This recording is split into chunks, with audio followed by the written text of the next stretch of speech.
and welcome back to the layout.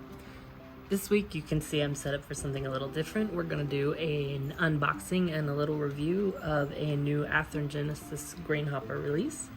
I've got two numbers here in the DT&I brown scheme, which was their most modern grain hopper scheme.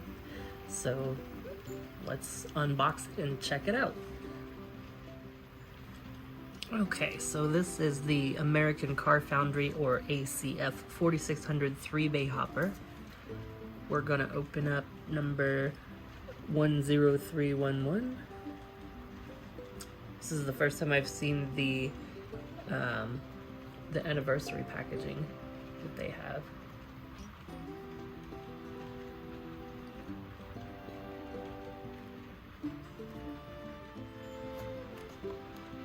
Opening it up here, real time, so you're seeing what I'm seeing. Already I can see a bearing cap there. We've got your parts diagram, some other warranty information, your warranty card, and Athearn news, per usual. All right.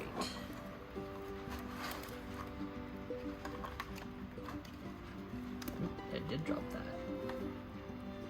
Keep that handy.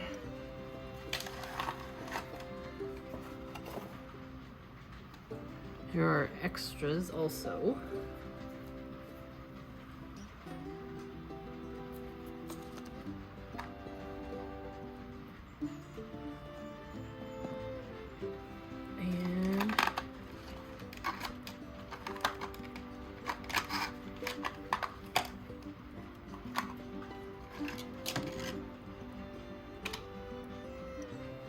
There we go.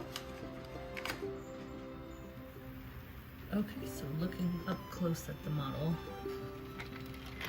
I think I mentioned at first the little bearing cap there. Hopefully you can see that. So I'll get that back on in a second. Those two appear to be there, and those two appear to be there as well. But here's the car. I'm gonna grab one of the older AccuRail cars for comparison. You can see it's a warmer color, warmer tone, which I actually like. It reminds me of the BNSF grain cars, but way more detailed. So those are the old plastic roofs versus the new metal grating roofs, and it's just so much more in depth. And then on the end here, you can see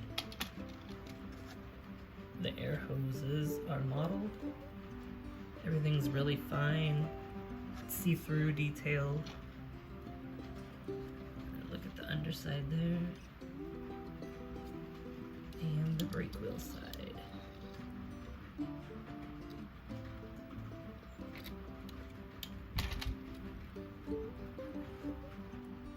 So I open up number 10333 here, and it's actually missing two bearing caps, there and there. But like I said, I'll get those back on. I'm gonna experiment like putting a little dab of glue or something on them so we can make sure that they stay. But more of the same.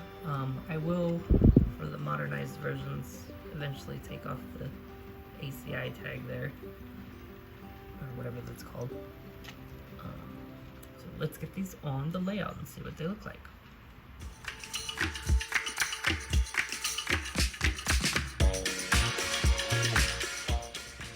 Before we jump over to the layout, I figured I might as well film trying to put these back on, because I'm sure you all are going to try to experience the same thing. So let's see what we can do here. Those are some tiny parts. Hopefully you can make that out, but one side has the roller bearing cap and the other side has the hole for the press fit. Alright, so I thought about this for a minute, and what I've done is put a little teeny tiny dab of glue on the end of the knife here. And I'm gonna pick up the roller bearing cap.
Attempt number 11.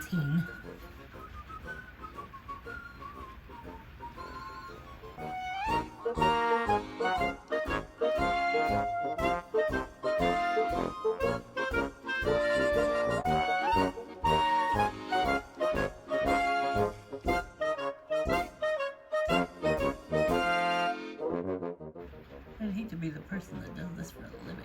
Yikes. Okay, after about 800 attempts, I think this is an impossible task. Fail on Athearn's part, or fail on the detail part? You be the judge, but I'm not fighting with this a minute more, so sorry about it.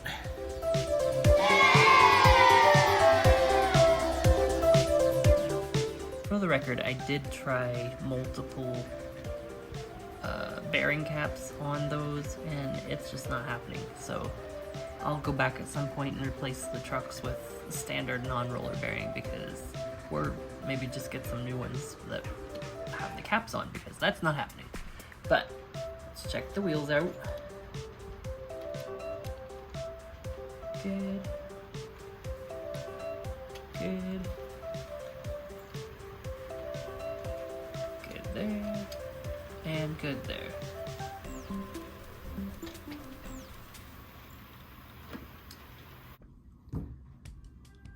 Alright, on the layout now, you can see they're very nice and free rolling. So let's add them to the grain train.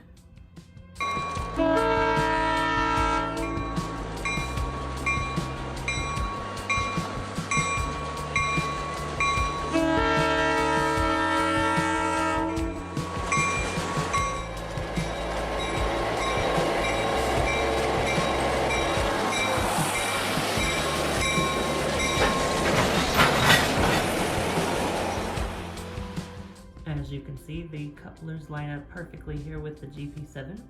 I would test that with the gauge, but it shorts out the track, which I think they should remake that.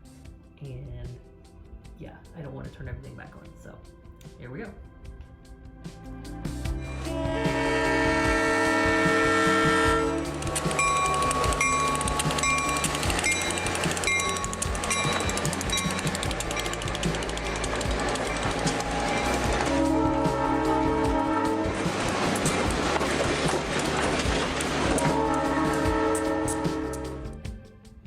Okay, we're gonna back them through this series of switches and see how they run.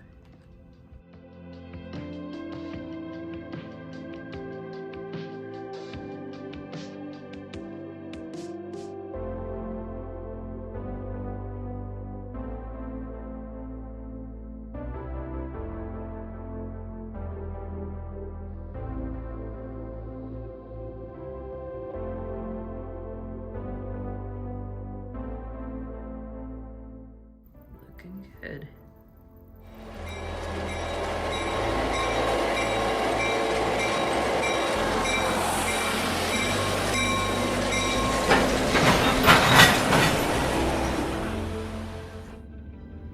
There's a regular scale coupler with the scale coupler that the Athearn one came with.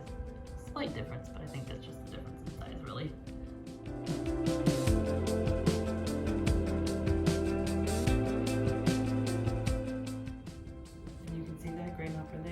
Replaced with the rolling, or the roller bearing trucks with the rotating caps, but I've never had a problem with those coming off, so we'll just replace them, I guess.